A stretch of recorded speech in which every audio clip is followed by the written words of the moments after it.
They also found that rebounding increased their G-force, which has increased their body's ability to withstand going into outer space. Barbara O'Neill shares her expert insights on natural ways to strengthen bones and boost overall health. In this session, she explores the vital role of nutrition, exercise, and lifestyle habits in maintaining strong bones and preventing conditions like osteoporosis. Before we begin, don't forget to like and subscribe so you won't miss out on future videos. Drawing a sun when we're talking about bones. Well, the ultraviolet rays from the sun hit the skin. And when they hit the skin, they convert a form of cholesterol to vitamin D. What's converted to vitamin D? Cholesterol. It's a very important lipid in the human body, is cholesterol. Dr. Malcolm Kendrick said, for the first time, normal levels of a normal vital body substance is being called a disease. What's that? Cholesterol.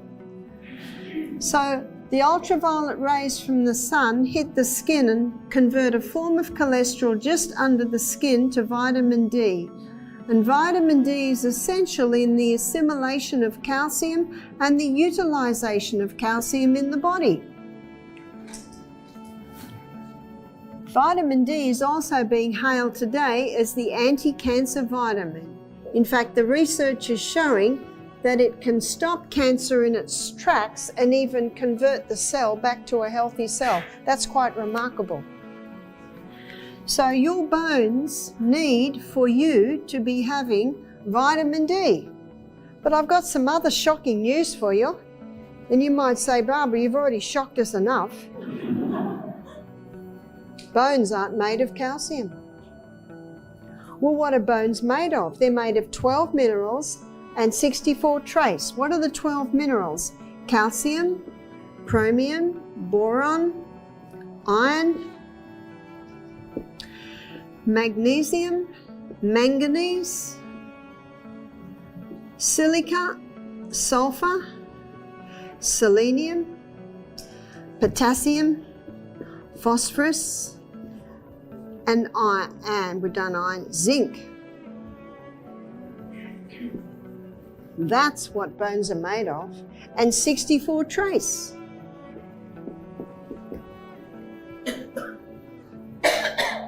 So what do bones need, students? Definitely not calcium supplements. That's another deception. And in the book, The Calcium Lie by Dr. Robert Thompson, he talks about the calcium lie, talks about the fat lie, talks about the cholesterol lie. Whew. And when we read the Bible and realize that that great dragon, that old deceiver, the devil and Satan, which has deceived the whole world.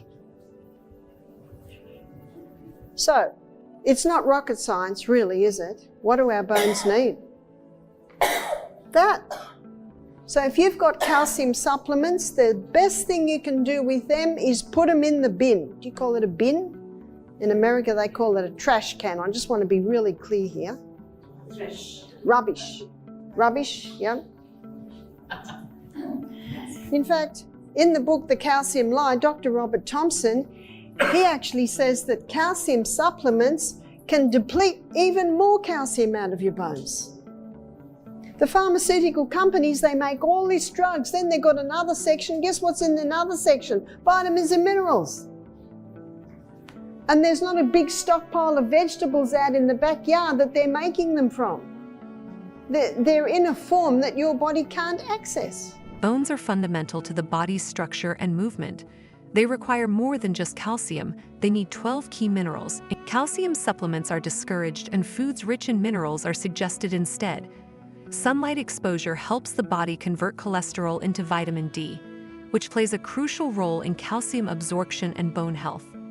Vitamin D is also touted as having cancer-fighting properties. Calcium hardens cement, it does not harden bones. But what it can do is harden your tissues. It can build up on your arteries, it can actually contribute to calcium deposits in your kidneys, in your gall bladder, even build up on the eyes. So where do we get that from?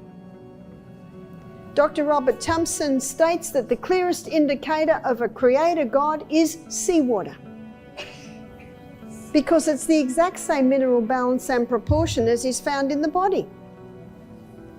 You think about it. We cry seawater, we sweat seawater, we urinate out seawater. Every cell in the body is bathed in seawater. That's why a salt-free diet is quite crazy, actually.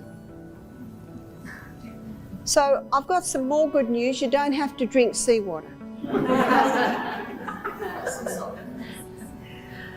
Do you know it says in the sailor's manual that if they're shipwrecked and they sip little bits of water every day, it'll keep them alive for a long time.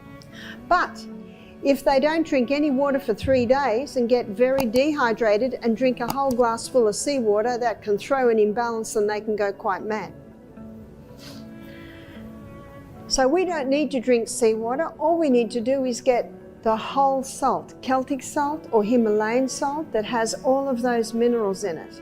Dr. Robert Thompson states that if you take a little crystal of salt in your mouth, give it a little chomp, drink your glass of water, you do that with every glass of water. That's 8 times a day. And what's a baked potato without salt? I'm asking you. Huh? And what's avocado and tomato on rye bread or spelt bread without salt? Our palate tells us we need salt. And in Matthew chapter 5 verse 13, the Bible says, "Ye are the salt of the earth. If the salt hath lost its savour, wherewith shall it be salted? It is henceforth good for nothing but to be cast out and trodden under foot of men." If the salt hath lost its savour, how does salt lose its savour? I'd like to suggest that the table salt has lost its savour because it's only 2 minerals. So throw your calcium supplements out, and the money that you usually use to buy calcium supplements, buy the Celtic salt. There's another place you'll find these minerals, and that is dark green leafy vegetables. Dark green leafy vegetables are phenomenally high in these minerals. That's all you need to do. That's what bones need. Barbara discusses the misleading belief that calcium supplements alone can improve bone health, which explains how over-reliance on calcium can deplete bones of calcium. She advocates for whole foods as better sources of calcium. Nutrient absorption is better through whole foods rather than synthetic supplements. Is one food that's phenomenally high in calcium, and it's in with the other minerals, so it's in a good form, and that is sesame seed. And a great way to use sesame seed is as tahini. My kids used to love tahini and honey on toast. And also we make dressings, tahini, lemon juice, crushed garlic, salt, something like that. Tomorrow when the brain's had a sleep, I can probably give you the recipe. Also chickpeas are also a good source. So these are foods that will help boost calcium. And dried figs. Dried figs are quite high. But what most people do, unfortunately, they take things that leach the calcium. So what are the leaches? What leaches calcium out of the body is high acid foods. So that's a high carbohydrate diet, high carb, high wheat, refined sugar, and caffeine. All your caffeine drinks, coffee, tea, Coke, all of those are weight-bearing exercises like rebounding, trampoline exercise are highlighted as the best way to strengthen bones. NASA research supports its effectiveness, even for astronauts. Good question. Here's a glass of milk. And this glass of milk is high in calcium, but it's also high in animal protein. And animal protein is very dirty burning fuel. Only 52%, sorry, it's 58% is burnt as fuel. Do you know what that leaves? A 42% waste. And that's a high acid waste. It's a sulfur waste. And so what the body uses is it uses the most alkaline mineral, which is calcium, to negate the sulfur residue. Do you know how much calcium is left for the human body after a person drinks a glass of milk? None. Cows can access that calcium because they've got 5 stomachs. We've only got 1. And the countries in this world that are the highest dairy consumers have the highest incidence of osteoporosis. Where does the elephant get his calcium from for his huge bones? Where does the orangutan?